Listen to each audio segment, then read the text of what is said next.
Hello students and welcome to our YouTube channel Rejoice Education. अब हम एक poem पे है which is the school boy. ये पोम है Honeydew English textbook 8th standard CBSE का। Okay so ये पोएम में ये बताया गया है कि एक बच्चा है जो स्कूल जाने से कतराता है क्योंकि उसे स्कूल में टीचर पसंद नहीं आती। वो टीचर उसे काफ़ी डांटती है, धमकाती है, इस वजह से उसे फ्री रहना है, इसलिए उसे स्कूल में जाना पसंद नहीं है। ठीक है, यहाँ पे दिया है the school boy in the poem is not happy child. वो खुश नहीं है। What makes him unhappy? Why does he compare himself to a bird that lives in a cage? क्या क्या चीज़ है जो उसे खुश नहीं देख पा रही है? वो अपने आप को एक बर्ड से क्यों कंपेयर करता है? और a plant that वेदर्स when it should blossom. और अ प्लांट दैट विदर्स का मतलब है, और एक प्लांट अपने आप को एक प्लांट से प्रतीत करता है जो विदर का मतलब है निकल जाना। ठीक है, उसके लीव्स नहीं आना, वो गिर जाते हैं लीव्स, और जबकि उसे ब्लॉसम होना चाहिए, जबकि उस पर लीव्स और फल फूल आने चाहिए। ओके, चलिए लेते हैं first answer. I love to rise in a summer morning when the birds sing on every tree. The distant huntsman winds his horn and the skylark sings with me. Oh, what sweet company. So author यहाँ पे कह रहे हैं I love to rise in a summer morning. उन्हें summer morning पे उठना काफ़ी अच्छा लगता है। राइज का मतलब है उठना, समर एक सीज़न है। ठीक है, तो उन्हें उठना, मॉर्न का मतलब है morning. When the birds sing on every tree, जब बर्ड्स हर ट्री में बैठ के गा रहे होते हैं। The distant huntsman winds his horn. Huntsman का मतलब क्या है? हंटर, शिकारी, अपना हॉर्न बजाता है। विंड्स का मतलब है बजाना। ओके, जब वो अपना हॉर्न बजाता है एक डिस्टेंस पे, डिस्टेंट का मतलब है दूर से, जब वो हॉर्न बजाता है। And the sky lark sings with me. Sky lark एक पक्षी है स्टूडेंट्स, जिसकी आवाज़ काफ़ी मधुर है। वो जब गाना गाने लगता है तब उसे oh what sweet company. Company का मतलब है उसके सहकारी। कितना अच्छा लगता है इन लोगों के साथ उसे रहना। But to go to school in a summer morning, oh it drives all joy way.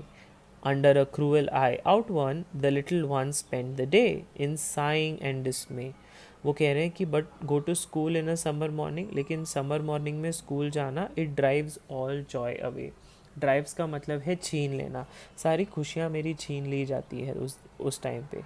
Under a cruel I out one. Cruel I out one का मतलब है कठोर दृष्टि से कोई उसे देखता है। The little one spend the day, और पूरा दिन उसका वहाँ पे चला जाता है स्कूल में। ठीक है, इन साइंग एंड डिस्मे। साइंग का मतलब क्या है स्टूडेंट्स? कराना। ठीक है, आहें भरते हुए और निराशा में उसका पूरा दिन बीत जाता है। Then at times I drooping sit and spend many an anxious hour, nor in my book can I take delight, nor sit in learning's power, worn though with the dreary shower. चलिए देखते हैं इसमें क्या बताया जा रहा है student. थोड़ा डिफिकल्ट है। ड्रूपिंग का मतलब है डिप्रेस्ड। ठीक है, और उसी वक्त में क्या हो जाता हूँ, उसी वक्त में निराश हो जाता हूँ, दुखी हो जाता हूँ। ठीक है, और मैं बैठ जाता हूँ। And I spend many an anxious hour. Anxious का मतलब क्या है स्टूडेंट्स? बेचैनी। और मैं बहुत सारे ऐसे घंटे बेचैनी में बिताने लगता हूँ। Nor in my book can I take delight. Delight का मतलब है प्रसन्न। जब मैं बुक में झाँक के हुए पढ़ाई करने की कोशिश करता हूँ तभी भी मैं प्रसन्न नहीं होता हूँ। Nor sit in learnings power. Learnings power का मतलब है क्लासरूम। हाँ, सीखने की पाठशाला में मैं बैठ भी नहीं पाता हूँ ठीक से। Worn through with the dreary shower. Worn through का मतलब क्या है? परेशान हो जाना। डियरी का मतलब है बेसुरे। शावर का मतलब है शब्दों की बरसात।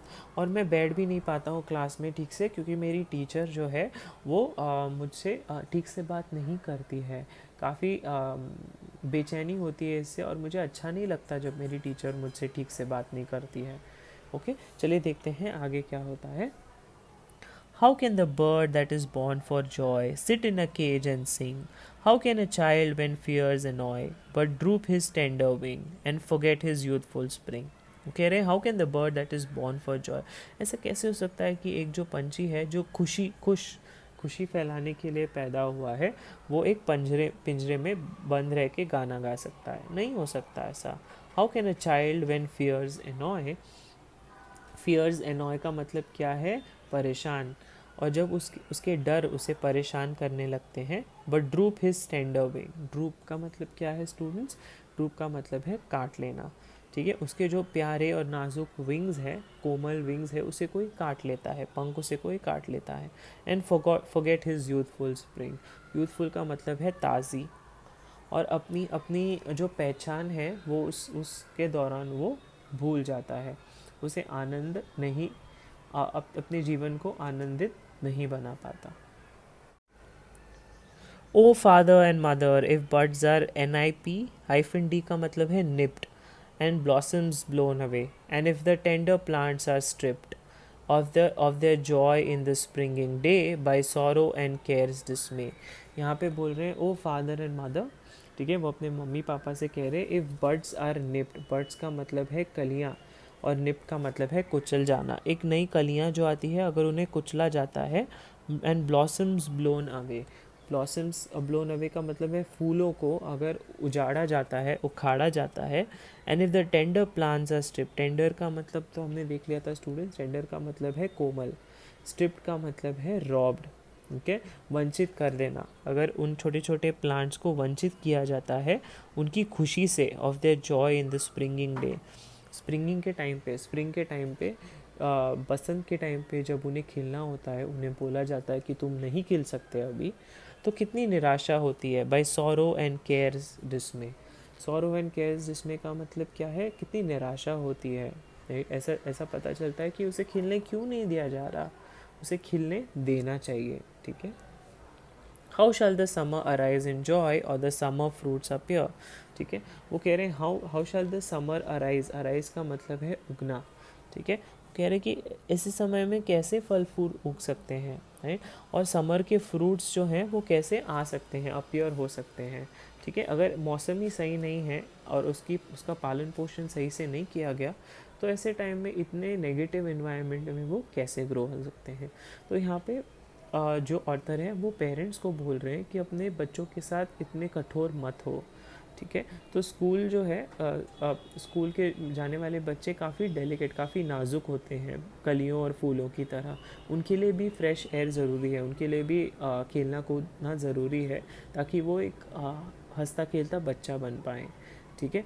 और उनको एक बंद कमरे में बंद करके रखना, या स्कूल में या घंटों तक ट्यूशन क्लासेस में बंद करके रखना, उन्हें वो चीज़ निराशा देगी और वो ठीक से खिल नहीं पाएंगे, ठीक है। और इसलिए वो जो बच्चा है इस स्टोरी में वो काफ़ी वो अच्छे से खिल नहीं पा रहा है, क्योंकि वो टीचर से कहे शब्दों की वजह से, कठोर शब्दों की वजह से, या फिर स्कूल जाने की वजह से उसे काफ़ी निराशा महसूस होती है। ये स्टोरी लिखी गई है विलियम ब्लेक ने, सॉरी। Thank you students.